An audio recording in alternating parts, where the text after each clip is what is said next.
Because of the curiosity of a lot of chefs and really wanting to know more about their food, I started taking chef's mushroom hunting about 20 years ago. Every year we get together and we will be stuffing morels with multiple things. The darlings. Hero, Lissa, Sean, Todd, Stefan are all tribal members of this mushroom hunting cult. We spend a lot of time together. Today I'm going to prepare tartine of foie gras stuffed morel in crayfish sauce. Tartine is basically grilled sliced bread, right? And I call Same. it toast. You guys call it toast. And I'm going to take that and I'm going to grill to make a tartine. I'm going to saute the foie gras with a little bit of olive oil. And we're going to quickly sear this. Add a little more butter. And I add the morel.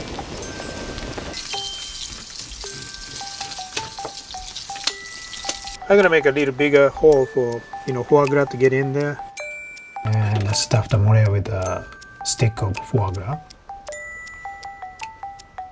I'm gonna put the sauce on the top with the corn and the crayfish. I've gone back to my personal background, which is Lebanese, and so I'm going to make a morel that's stuffed with lamb kibbe. So the first thing I have to do is stuff the morels. It's like doing pastry. So you want to really fill them. So now I'm going to cook the morels, and a trick I learned from you that I really like is to use a little bit of butter and a little bit of olive oil. Okay. This you don't want to cook on too high a heat because I want the lamb to cook inside. So they're done. They're ready. Put them on top of a very fresh salad of bitter greens, parsley, chives, red onions, and with a yogurt sauce. My dish is going to be stuffed morels with bratwurst sausage, and it's going to be served on a bed of corn pudding. First of all, you're going to make the bratwurst stuffing, and then we're going to pipe that into the morels. And I'm going to add some spring onions. Sauteed with the bratwurst meatballs. Right now, I'm trying to get the morels crispy on the outside and make sure the stuffing is cooked. So we got the corn pudding. It's just corn juice. Bring it to a boil and thickens up real nice. So I got the corn pudding put down first on the plate.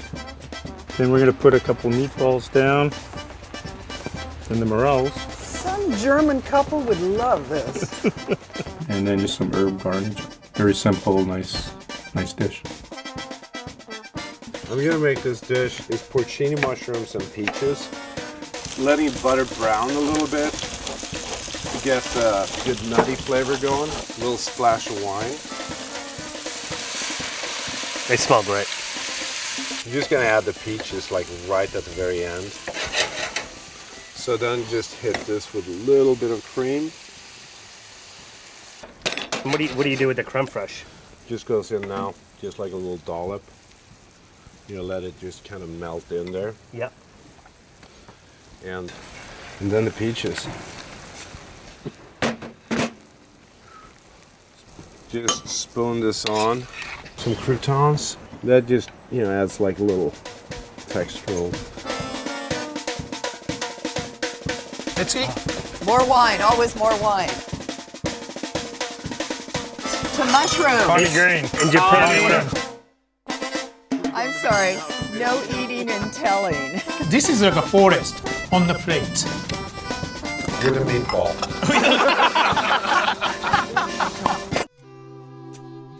Every time we get together, I always go back into my kitchen, and I always have little tidbits of things that I hear from Hero and from Todd and Sean. I was like, okay, I haven't done this. I got to do this. I got to try that. So it's great to put yourself in the outside of the kitchen, do still cooking, but a different environment, and then we get the different idea. It's a great thing. when we were out yesterday, we thought there was actually no hope. And then you find one little button, and then we look over and there's another bump and another bump, and then there was twins. There was twins everywhere. For the first 2 hunts, every mushroom you would bring me to say, what is it? And it would be It'll get you high, Lissa, put it back. And I'd say, okay. She's specialized you in put it finding back? the hallucinogenic mushrooms. Highlights of my life was actually to hear Todd and Hero.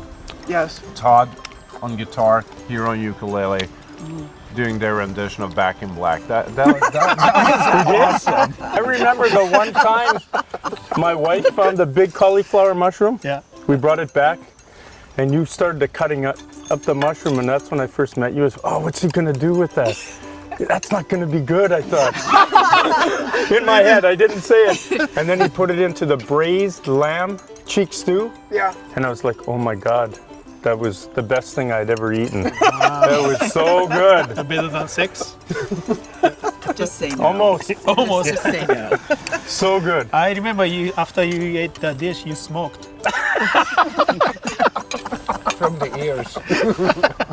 I would just like to say that because of a morel, because of a porcini, because of a chanterelle or a black trumpet, we spend a lot of time together, and that's a really great thing. That something so primitive and primal actually brings us together like that.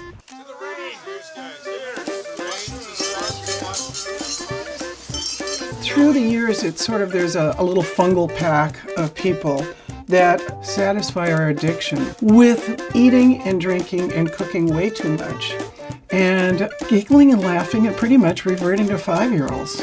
It's a lot of fun.